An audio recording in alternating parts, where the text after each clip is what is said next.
It is much easier to throw bottles in closed forms and semi-closed forms if you are able to fully close a form off first. Having that mastery over fully closed forms just gives you a lot more control as you make bottles or even vases with just smaller openings. So the main skill you need there is what we refer to as collaring. And I recommend taking 5 to 10 2-ish pound balls of clay and just practicing getting really comfortable closing those forms. Make a closed cylinder, make a closed round piece, and then when it's time to just close something a little bit, you'll have a lot more optionality. What we're trying to avoid is getting to the point where we want to collar in our form and not having enough clay to get to where we need to be. Go ahead and open your piece. Decide now if this is a trimmed form or not. Remember, if these are fully closed, you'll need to go and add some openings to make them, say, an incense holder or maybe a multi-part piece with a opening attached somewhere else. Obviously, don't fire these fully closed, but as you're opening, decide how thick you want that base, if you're going to trim it or not. Pieces like this will have to be trimmed in chuck, and you can check out our videos on that. And then widen it a little bit. Obviously, the wider you make the base, further you're going to have to go to close your form, so wider is more difficult. And I wouldn't really attempt these in earnest until you can throw cylinders with pretty good control over their thickness, because you're going to have to modulate the thickness of your wall to provide yourself enough clay to close the top.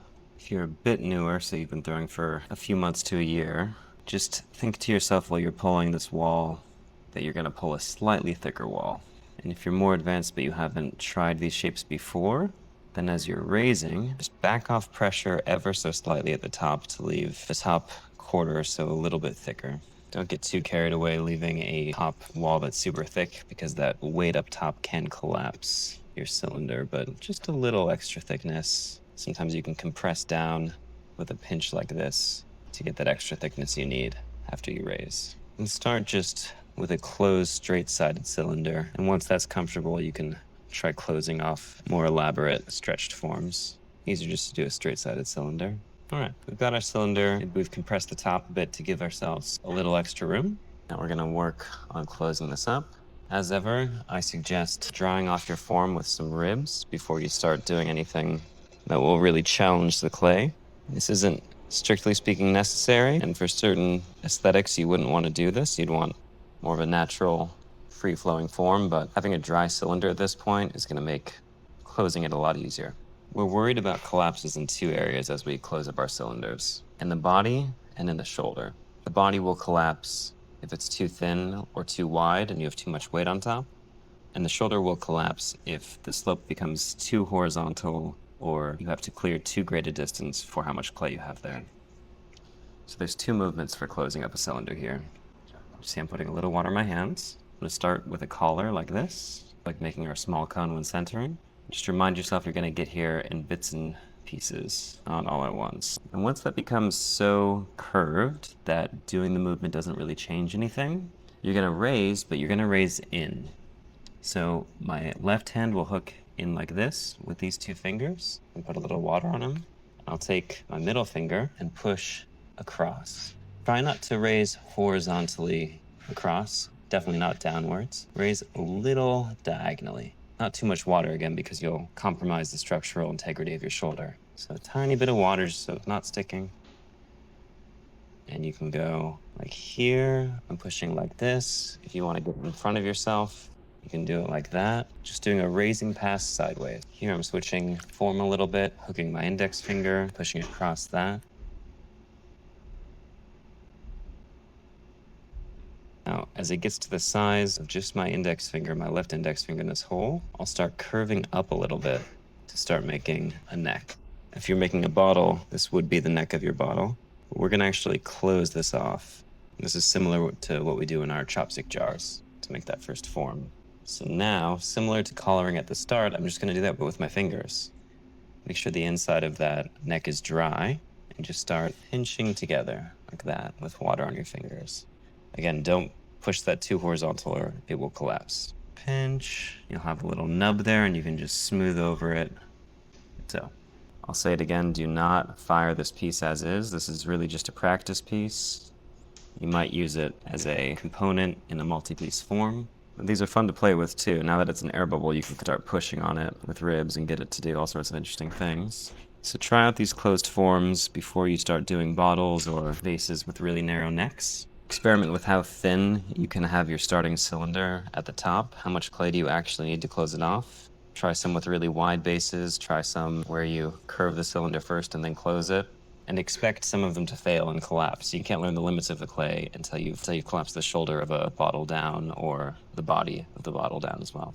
Bottles are such a great form to practice, not only because they're fun to make, but the skills you learn from them will give you a lot of fidelity in other areas of throwing. They're just small vases, so mastering bottles can be a great stepping stone to doing larger vases. Just opening, consider your foot depth, whether you're going to trim these or not, whether your form you're aiming for needs a trimmed foot. Of course, much easier to not trim bottles, but not so bad to make a chuck to trim them either. And we'll just start by widening a little bit and raising a straight-sided cylinder. If you haven't yet become comfortable with fully closed forms, I recommend you go and work on those and watch our videos on those first. If you are, carry along. If this is one of your first bottles, just go ahead and keep it a little bit thicker on the sides so you don't twist or collapse your body as you collar the top in here. And over time, start making thinner, more even sides. Depending on the width of your base, how much distance you have to close and how narrow you want the top. Maybe backing off your pressure on your raise a little bit to save just a touch of extra thickness at the top, not too much. Make sure you get the water out of the bottom because you will not be able to get that later. Dry off the sides if it suits your form, or especially if you're a beginner. And try to have in mind some idea of the neck you'll be going for. Do you want a really tall one? Do you want it to get narrow and flare out? The easiest thing is just to think you're going to make a tiny cylinder on top of this larger one. So let's do that. To like the closed form, start with our collaring. It'd be nice to get cork stoppers or something like that to put in these after they're fired. If you want to do that, you can just keep one on hand as a reference. And the cork is nice because it doesn't matter too much with the shrinking, as long as the cork is tapered. So collaring until it doesn't do much. Now, rather than raising completely inwards like we did with the closed form, let's go about inwards half of the way on the shoulder, and then do our turn, start to go up vertical. It's a nice light touch. It's very common to start getting some uncenteredness at the top when you do this. Don't let that worry you. We can trim that off later. It's just the micro differences in the clay showing up as it gets thinner. Nothing to worry about. If I have a curve of the shoulder that I really like, I feel like I won't be doing too much more raising there. I might just dry that off because, again, that's where your collapse will happen. So may as well get the moisture off there. Let it start drying while you work on the neck. And this neck now is just like the donut that we had before we start throwing. So just start raising it. I'm just using my fingers like this. Middle finger left hand, middle finger right hand. You can push up a little clay from the shoulder if you need to. And this is where you'll start to notice the difference in having more clay at the top of your cylinder or less, depending on how you back off on your raising pass. You stop applying as much pressure at the top. If you want a very sculptural, tall neck here, you'll need to leave more clay at the top. Or a trick some people will do is to let this piece become leather hard and then throw a coil off the top, but might be getting ahead of ourselves a bit there.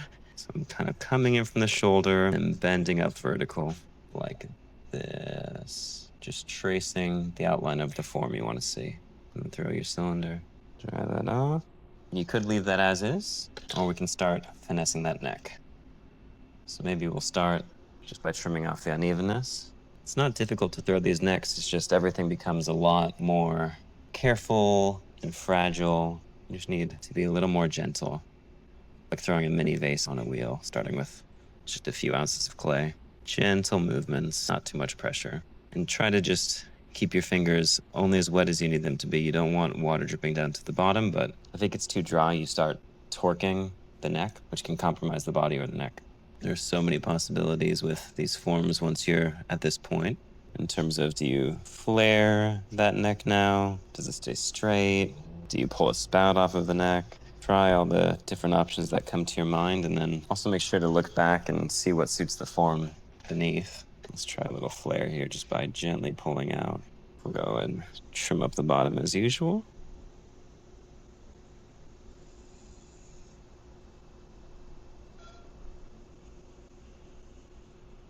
Be a nice time to put in some wheel-based decorations. If you try something like this, you can brush all these nubs off once it's dry. So you're comfortable throwing straight-sided bottles, you can start experimenting with slightly more difficult or complex shapes.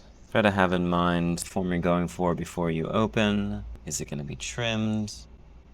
Is it going to go out in the middle? Maybe draw the right-hand side perhaps, or have a reference image. We're going to make a bottle here with a rounded base and then a tapered neck. Goes up tapered and then flares out slightly at the top. Maybe we'll put a spout on that one. Something like a olive oil or a sake bottle. Difference here between a straight-sided bottle and one that's shaped is really just where you're going to leave some thickness in the cylinder. The more exaggerated at any part, the thicker it needs to be. So really tall necks, really wide bodies, just leave yourself a little thickness. Like everything, you could start shaping now while you raise, or you could try the method of throwing a cylinder, which you then shape, or a hybrid of the two. I'm gonna start the tapering right around here to give myself a tall neck. And it's not gonna be raised too thin, so I don't need to make my cylinder too thick in that top half. When you're making these more functional pieces, as you've probably noticed with mugs, shrinkage will play a trick on you. So don't be worried if your bottle seems a little too large while you're throwing, it will shrink down. Again, if this is a new shape for you, leave yourself a little spare room in that cylinder. You don't need to try to make it crazy thin. And dry this one off. If you've thrown your cylinder relatively quickly, once it's dry like this, you're kind of in a safe spot. You really have to push this to an extreme place to collapse it now. So take a sip of coffee, take a breath, try to envision the shape you're going for, or look at your reference image and start shaping. I like these standard toolkit metal ribs for shaping a curve down at the bottom like this. This is just a silicon red rib. And on these tiny forms, you might want to use a thing called a bump stick to go in and curve just the bottom. Just have a flexible stick with a rib at the bottom that you could stick in, or even sometimes a wooden stick. It would allow you to prevent what's just happened with my hand here, where I've bowed it back out, but I don't mind that so much. It makes things a little trickier when you taper back in later, but it's survivable. If you can't fit it with the rib, you might fit a little bit better with just your hand. So using my fingers inside to shape. I'd say be aware of that flare at the top if it happens to you, but don't let it ruin your day. Just like any shape that I do with the rib, slowly pushing out to fit the template that the rib provides. I'm curving the rib back like this. Remember, you are going to close this up smaller than your hand fits, so make sure you've taken the water out of the bottom once you've made your cylinder. If you don't, quite likely to crack as it dries. I'm just going to push the bottom out a little further. Don't worry if any of these collapse. It's just a lesson in what's possible. Nice. Getting there in tiny bits at a time. So now from here down, I'm going to pretty much leave that untouched. I'm going to collar in from here up. A little bit of water on the hands there. It's a little sticky as the water from your hands gets on the neck here. So gently apply pressure. If you squeeze in too drastically where the body meets the neck, you're going to go horizontal and it will collapse, so very gentle pressure. Collaring in to a bit of a triangular shape here. Now I'll hook my fingers in like this. Push my curve in. I'm going for that kind of shape. In but still up. Really watch out for going straight across. It will collapse. This is the same technique we've been using on those cylindrical bottles, now just further down. If you want to do something playful, you can keep shrinking that. Maybe you end up using a needle tool or a chopstick inside as your finger. But if it's functional, you need to leave a little room for the liquids to flow, so something like this looks pretty good. I'll keep drawing this outside just so it's not getting full of water in the area that I'm not working on. Cleaning that up. Remember, this is just like any other cylinder. Throw it as such. Because I need a little more control here, as I'm raising on the back, my thumbs are meeting the wall between, so that really steadies your hands. Functionally, I want a little flare at the top here. You could keep collaring in to keep it straight, but we're not going to on this one. If it starts getting too wonky up here and it's throwing you off, or you don't want it for your form, just top that right off. Got nothing wrong with that. Very normal for colored forms to start to get a little wobble at the top. This is getting about to where I want it, so Start drying it off on the outside here.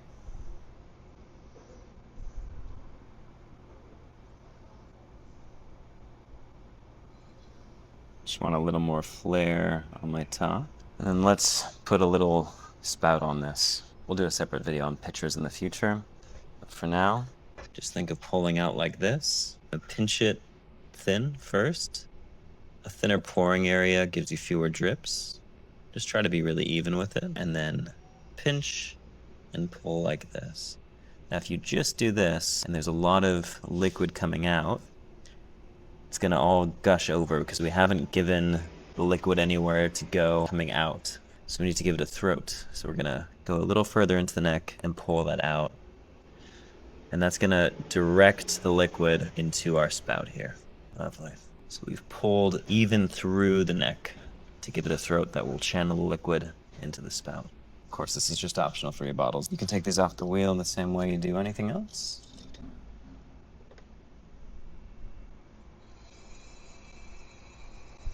Dry your hands, and we'll spin and lift. How do we trim pieces with these narrow, fragile necks, or even altered rims like this spout? We can't really lay them on top of their necks like that. But one of the best ways is to use a chuck. And a chuck is simply a container made from clay or sometimes PVC or a similar material, ideally with a flared, wide, stable base that might come up and then come out, in which we can place our piece to trim. And chucks can be bisque-fired, or they can be kept leather hard with a spray bottle and a cover. But I'm a fan of the so-called wet chuck for its adaptability. That's just a chuck that you throw, dry off, and trim with. It's most useful, I'd say, when you're trimming a large amount of work, but it's also a good skill just to practice for singular things. And it's very adaptable. It can even work for enormous vases. You would just throw a very thick wet chuck. For bottles, you would throw a wet chuck open. For bowls, you can throw a closed form that you then place a bowl on top of. Once you've made your wet chuck and finished throwing for the day, you can always then let it dry, bisque fired, and use it that way. You offer it to your community studio if you work at one of those. People like leather hard chucks for their tackiness. So that would be an option too, is just to put it in a box or cover it and spray it a couple times a week.